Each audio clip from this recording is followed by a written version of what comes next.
Oke, di video ini gue bakal bahas mengenai fase seseorang melalui kedukaan itu seperti apa ya. Fase kedukaan itu ada 5, atau biasanya disebut sebagai 5 stages of grieving ya, dari salah satu tokoh namanya Elizabeth di dalam bukunya yang berjudul On Death and Dying. 5 fase menurut siapa? Elizabeth tadi ya. Itu yang pertama itu adalah perasaan denial. Maksudnya gimana? Jadi perasaan denial ini tuh lu kayak belum bisa menerima apapun yang terjadi gitu loh. Lu masih bingung, lu masih shock, lu masih merasa kayak ini tuh cuma mimpi gitu. Lu ngerasa kayak nggak mungkin dia ninggalin gua gitu. Ini paling cuma mimpi doang gitu.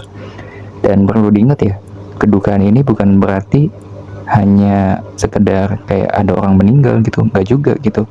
Ketika lu putus sama pasangan lu, lalu juga sahabat lu ngejauhin lu gitu, lu kehilangan benda kesayangan lu, boneka, duit, kacamata, dan lain sebagainya yang membuat lu sedih, itu termasuk dalam kedukaan juga gitu.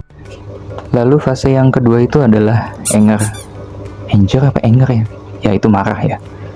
Ya lu mulai marah gitu, marah ke diri lu sendiri, marah ke dia, bahkan marah ke Tuhan gitu.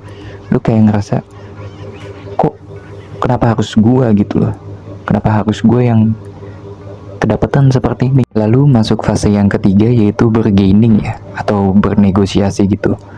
Lu di sini mulai nawar nih, kalau misalnya gue berubah, kira-kira kita masih bisa balikan atau enggak ya? Kalau misalnya gue minta maaf, kira-kira semuanya akan menjadi lebih baik lagi atau enggak ya? Dan lu janji nih, misal ke cewek lu gitu ya, kalau misalnya lu bakal berubah gitu, lu gak bakal ngelakuin kesalahan yang sama gitu. Itu termasuk dalam fase bargaining gitu, bernegosiasi dengan pasangan lu. Mungkin biasanya ada yang berhasil, ada juga yang tidak. Kalau misalnya berhasil, ya udah lu jalanin hubungan dari awal lagi. Kalau misalnya nggak berhasil, kita akan masuk ke tahap yang selanjutnya. Tahap selanjutnya itu adalah tahap depresi ya.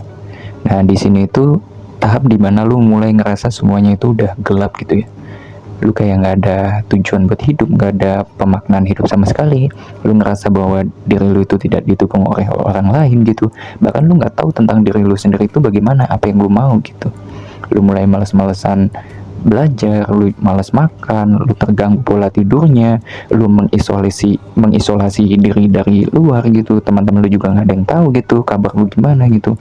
Alhasil ya lu ya depresi gitu, nggak ada semangat atau tujuan hidup. Ini fase keempat ya, ini fase yang cukup berbahaya juga gitu.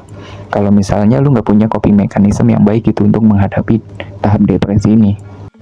Nah kalau misalnya lu memiliki coping mechanism yang baik, bagi gua lu akan mudah untuk masuk ke tahap kelima ini ya, yaitu tahap penerimaan atau acceptance ya. Tapi ini ya akhirnya ya lu mulai secara pelan-pelan ya menerima keadaan yang terjadi. Lu ikhlas dengan kesedihan yang sudah lu alami sebelumnya gitu ya. Bukan berarti nggak sakit, masih sakit kok ya. Lu masih merasakan sakit ya tentunya gitu. Kapan saat ya masih bisa merasakan sakit juga gitu, karena itu ada di alam bawah sadar lu gitu. Lu akan bisa mengingatnya gitu kapan saat gitu ya. Tapi di posisi itu lu mulai menyadari gitu bahwasanya lu masih harus terus untuk hidup loh gitu. Lu masih harus terus menjalani aktivitas seperti orang normal pada umumnya gitu. Lu harus bertumbuh menjadi pribadi yang lebih kuat lagi gitu, atau biasanya disebut sebagai post traumatic growth gitu ya, setelah lu melewati fase-fase yang menurut lu itu menyakitkan gitu. Oke, mungkin sekian ya video dari gue buat lu sekarang gitu. Lu boleh sedih, lu boleh merasa lemah gitu, tapi jangan lupa lu itu harus bangkit gitu ya. Dan bangkit itu juga perlu waktu gitu, perlu proses gitu. Jadi bersabar gitu ya.